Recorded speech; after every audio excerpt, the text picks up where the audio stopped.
Oh, I've been lucky enough to see this film. You're in for such a treat. Please give a huge welcome to our guests this evening. Mark Ruffalo, Keira Knightley, and James Corden.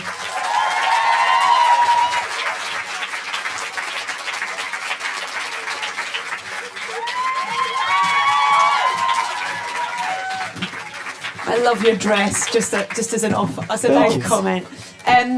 Congratulations, first of all, on this film. I saw it the day after I got back from Glastonbury, and it completely sorted me out. It was just amazing. So much about it, and you all look so natural in that environment, around music, in music, singing it. Did it feel natural? No, it didn't feel natural at all. Yeah, exactly. It's the acting part of it, but I'm glad it looked natural. That's really good. I mean, was that the part of the attraction for you all for the film? Was the musical element to it, that world? Yeah, because I'd seen once, and I really liked what John did with the musical part of movie making, and so I thought it was going to be an interesting ride, because I was kind of a musician at one part of my life, and so I could tell you played bass before. Thank you. Yeah.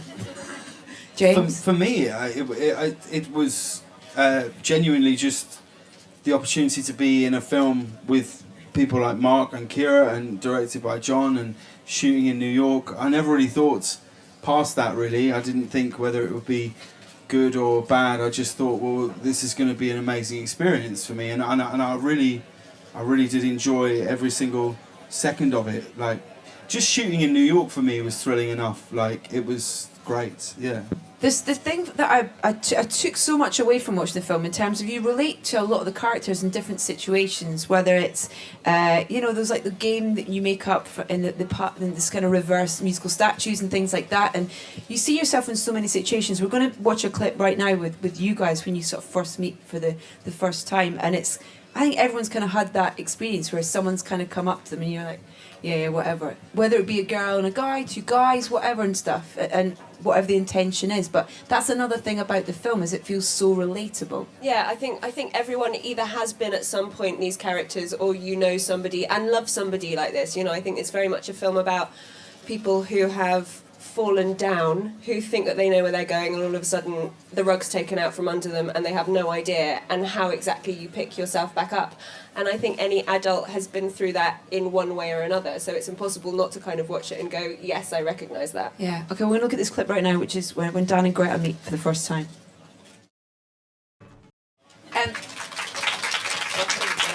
Go on. Something tells me that's not the end of those two. Really? That's actually the end of the film. That's the last scene of the film. It's a short film. It's amazing. That's another thing I like about this, is the ending, which I'm not going to say anything about. You won't see the ending coming. Yeah. That makes it sound like something explodes. I don't No mean one it like that. dies. No one dies, nothing explodes. It's just, it's not the normal ending for a romantic comedy, if this is a romantic comedy. I think that's the best thing about the film is, I think in so many ways, from the second it starts, you think, oh, well, I know exactly where this film's going. It's so clear what the path of all these characters are, and it couldn't be more different to that. And I think that's a real credit to John, really, that he's made, I think, like a deconstructed romantic comedy. Really, in one sense, it should feel like a very mainstream film, and then the next, and in many ways it is, and then the next breath it feels like a very small independent movie where the story sort of fluctuates as to where it's going and things like that, and I think that makes it a lot more interesting to watch. And it's also that idea that, I mean, you said, is it a romantic comedy? Is it a musical? The music's not narratively important, but it's emotionally important, which is kind of nice as well. So the music's not kind of taking you out in their story, but it's definitely giving you a bit of an insight into their feeling. Yeah, it's definitely, I mean, they're people who express themselves emotionally through music, so it's obviously a really important part, but it's not that musical in a way where suddenly you're speaking and suddenly you're singing at each other, you know. It's not that. Yeah. I loved hearing you talk about when you did some vocal training, and you kind of were hoping it was going to be a bit like Adele. Yeah. You know, you're kind of, yeah. Yeah, I mean, don't we all? You're like, now I know she's in there somewhere. She's just bursting to get out. But you've got a great voice. Thank you. When did you know about this? I don't know. Oh, come on! No, Come on! it was like one of those terrifying things because the songs weren't written until, or the lyrics weren't written until about 2 days before we went into the studio. So it wasn't like we had any time to kind of go, oh, how do we want her to sound, or what's this going to be? You know, it was more like, okay, just go. So I just got into the studio and had a rather stressful 4 days of going, oh, it sounds terrible, and how are we going to do this? And then trying to figure it out. Did you have to sing for John though? I mean, because it's such an important part for the character and the role. No, I'd sung in a film called The Edge of Love, which I did about 7 years ago, and he'd seen that in a really, really different style, like it's very sort of theatrical 40s, but he'd seen that and sort of gone, oh yeah, you'll be fine. And I found this with musicians, like they can't really understand people that can't naturally just do it. Like every single musician that I spoke to about this just went, oh yeah, don't worry about it, it'll be fine.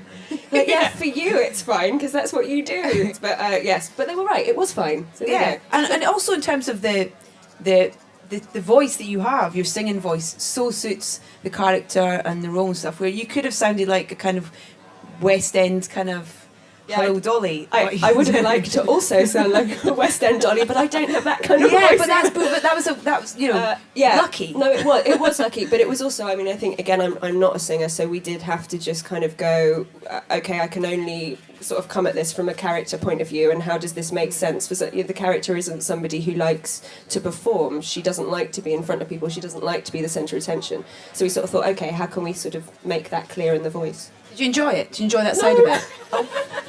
I was there when Yeah. she was recording, And? I I wasn't the nicest person to be around. no, she was so nervous, and then she started, and nobody knew that she was going to be able to sing as well as she did. So, like the tension in that studio, everyone Was just watching. thick. It was an awful environment Like to try and baseball do anything bat thick. in. Yeah. And Wow. and so she started to sing, and everyone looked at each other. Oh my God, she could sing. Only I was in a sound booth, so all I see is people looking at each other, and they didn't look happy. Right. So I'm just like, We just wanted to trick you to keep yeah. trying hard. Thanks, you did. Yes. Thank you. And all you could hear her going was like, "This sucks. This is terrible. I hate it." It's also what I didn't understand was nobody offered me a drink. Like you hear about musicians Honey, That and wasn't music fair. studios. and all that No, stuff. I mean, like, you know, and it It was wasn't also fair. no, It was, wasn't and we fair. did it in Electric Ladyland Studios, which is this mythic studios where isn't it Jimi Jimi Hendrix performs? So you think, you know, there's going to be something around that's going to chill me out. I Yeah, think you I can got- lick the wall and Yeah, get high. well, on that. exactly. I should have tried that. Yes, you should. There's amazing kind of difference in tone with the relationships on screen as well. You know, whether it's you and James's character, which is they're great moments in the film as well. I mean, there's a genuine chemistry between you guys. Did you get drunk in that scene? You fake getting drunk together really well. Well, Was that there was- tea? I don't know if I got anybody in trouble when we did. We just came back from New York and did a junkie there, and I mentioned that we'd been shooting on the subway one night, and I was in a play in New York at the time, so I would often shoot in the afternoon, go across town, do the play, and then get straight in a car after, like I'd literally bow and get changed in the wings and get back in the car and go. And one night we were shooting on the subway, and Mark was drinking a coffee in the Starbucks thing, and he said to me, "God, you must be really tired after shooting and doing the show." And I said, "Yeah, I am a bit." And he said, "You must really need a drink." And I said, "Yeah." And he passed me this coffee, and I drank it, and it was a vodka tonic. and then I realised, I've subsequently realised that this is all down to Kira, and Kira was fueling. I should say these were all there's a lot of montage in the film where we essentially have to do a lot of miming instruments. We just do a lot of this. So it's sort of acceptable. You to can't have do that sober. No, that you shouldn't it's do true. that sober. Yeah, but in relation to what you said, like it was. I don't really know how it happened that Kira and I had sort of something. It was so joyous to be part of. We really just hit it off immediately, and it didn't feel like it was any work at all to find this relationship between the two of them. It was like one of the nicest sort of relationships I've had with someone on screen. Really, it felt back so at ya. natural. It was really great. It did feel like watching mates from who've been mates for years. That's kind of what So well done. That's Yeah. what it felt like. So that's good. And also, you know, you and Mark as well, amazing chemistry. And then you and Catherine, you're going to see this little scene where you rock up at your. She's not your ex, she's your wife, but you're separated. You walk up for a shower, and it's just a brilliant little scene. So we'll talk about this after we've seen it. The timing on that is brilliant. Yeah, amazing. How much was improv? Is that all written down? Was that kind of? There was some. We played around a bit with that stuff. We were there and doing the lines, but every once in a while we'd add a little something here and Yeah, there. I mean, John had actually said to me, the director, 5 days before we started, actually we're throwing the script away and we're improvising the whole lot, which completely freaked me out because the script was wonderful. So I was like, why are you doing? But actually, I think we stuck to a lot. Like we stuck to most of it and then just kind of played around sort of within it. That's funny because then I started improvising a lot, and he said we're sticking to the script. Yeah. I don't know You had what to that really was. judge him on his mood as to how much you could riff around it. Because Yeah. I can remember one time he said to Kira and I, like, just go whatever you think, whatever you want. So we just sort of did this long ambling improv, and then he came back in and went, guys, you can do any of the lines. And we're like, you really can't win. So essentially, you would do the scene and then carry on. That was how we tended to do our scenes. We would do the scene, and then if he didn't say cut, we'd just carry on talking. And so I think that was when he'd be most happy. Was New York kind to you as a location? Yeah, it's amazing. I mean, I think that the film is very much like a love song to New York. It's like it's a holiday in New York, you know, and it was amazing being there and just being in the streets. You know, it's such an extraordinary city. The energy of it is like nowhere else, and so I think it was really important for all of us that we were out and about as much as possible and actually trying to capture it. But we didn't have permission for a lot of kind of locations, and obviously it's a very low budget film, so it was just a matter of sort of getting in the back of a van and jumping out Brilliant. and trying to capture something before anyone noticed, and then jumping back in again. So. That's awesome. There's a big chunk of the film which is one of my favourite bits of the movie, which I'm not in, which is rare for me to say. There's a scene with Mark and Kira, and they basically go on a long walk around New York, listening to music on a sort of joint headphone thing. And I didn't know at the time. I hadn't seen it. And when I saw the film, and John told me that they just shot. Was it like 3 a.m. in Times Square with no permits and literally a camera and the two And of them, Keira and that was Knightley. it. Yeah, With about 10,000 tourists, yeah. and they didn't even notice us. Amazing. It was amazing. We did No, 2 apart takes. from he did actually say like Someone did. someone did. No, there was That's like Keira I think it was Mark Ruffalo actually. But no, I think like he said that he'd used just the amount that he could use before suddenly people started going, wait a minute, what's that? Yeah. There were none of those problems with my bits in the film. We got our last clip I want to show because there's obviously musicians in the film. I mean, Adam Levine's beard should have its own credit. We won't talk about that because it'll spoil it. But we will talk about CeeLo Green, who is brilliant in this scene. I've been lucky enough to interview CeeLo Green. That's just what he's like in real life. Yep. Was that just you walking into his house on a normal day and just kind of... Pretty riffing? much. he just talk about improvising. Yeah. He just goes everything for was it. imposed. Yeah, he was absolutely amazing. He was Yeah, so cool. He was I up for shot it. one day with CeeLo, and he has a man with him at all times. Do you remember this guy? He had a guy, right, who just stands on his right shoulder. He's got a fro with a comb in it and a toothpick, and he's just got 2 phones, right? And hold the mic here 1 minute. Just hold it. Hold this one. So and he just does this all day, 2 phones. And then every now and then he'll lift one up to CeeLo and go, and CeeLo will look at it and go, and he'll go, like that, and carry on. And when we were shooting, he'd never really shot a film before. He'd shot like TV things, or whatever. So there's a scene with me and CeeLo which isn't in the film. No, it's fine, we're good. And we're here like this, and we're shooting the scene. The camera's here, and they go, "Okay, that was great, brilliant." And CeeLo goes, "Okay, man, thanks so much, it's great." And I just went, "Oh no, I think they're gonna. I don't think we're done. I think they'll probably bring the camera around here." And he goes, "What?" And I said, "They need to cover the scene." He goes, "All right, okay. All right, how long is it going to be?" And I said, "I don't know, like an hour maybe." He went, "An hour? This is bullshit." Right? And I said, "I really think an hour tops." And his mate, who I'd never spoken to with the toothpick, had never said anything. He went, "How do you know that?" And I just went, oh, I just feel it. And he went, where'd you feel it?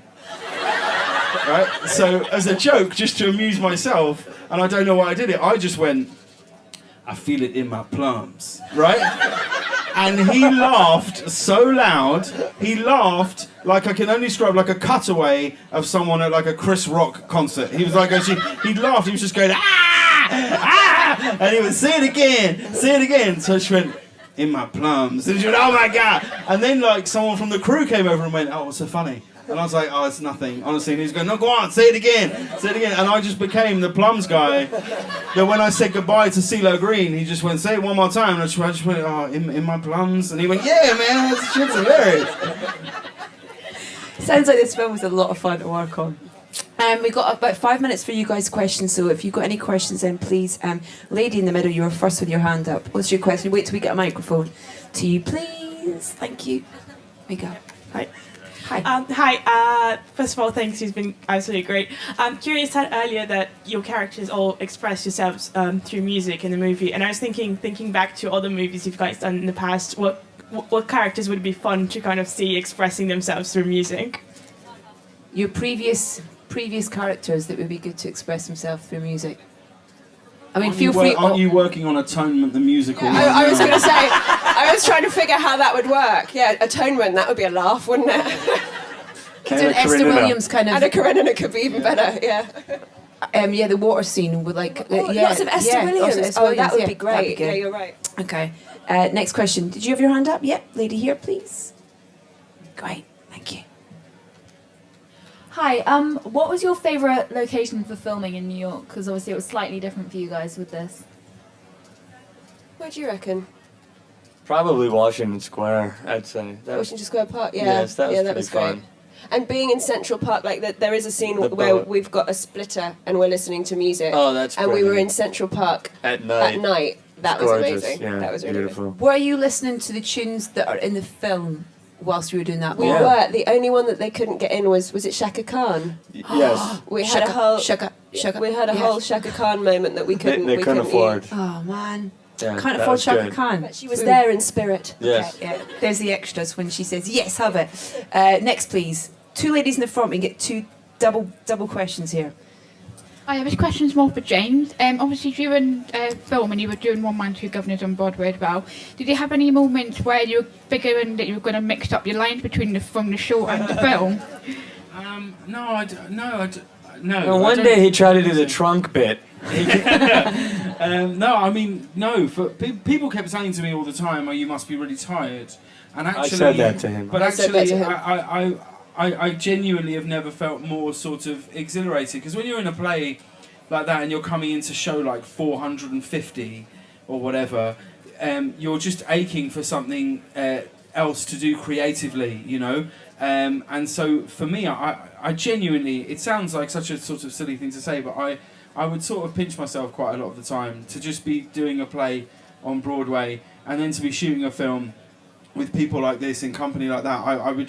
I would quite often think I'm from High Wycombe and this shouldn't, you know, I loved it every second really. Yeah, but I never really got the lines mixed up. And lady next to you, please. Hi, this is for... Oh, that's loud. This is for Kira.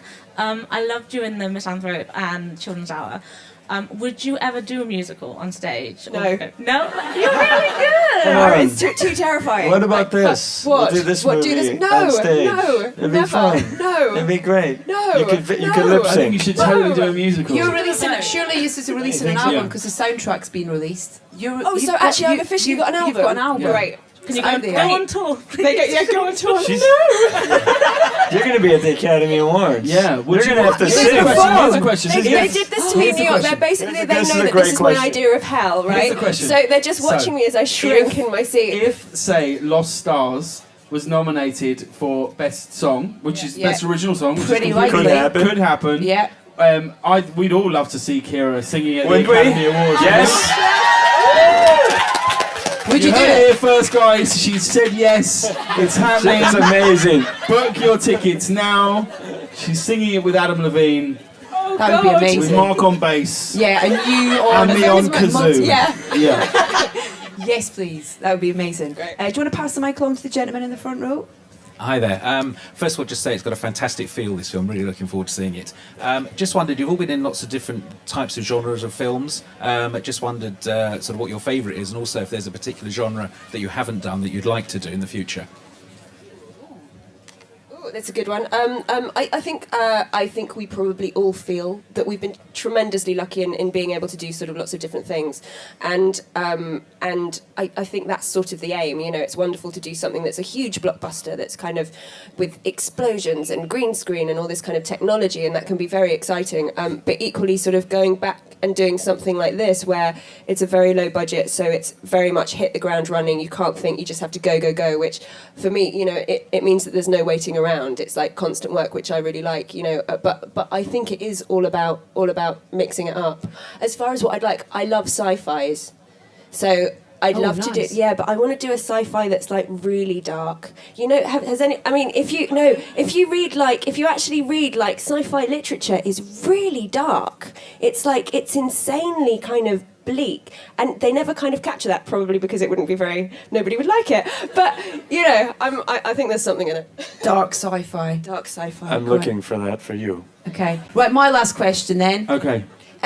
When's the film out? All these people want to see it. What's the release date in the UK? It's out on the 11th. Thanks. That's right? Yes. 11th. we go. It's out on the 11th of July. Who's in it, James? It stars Adam Levine.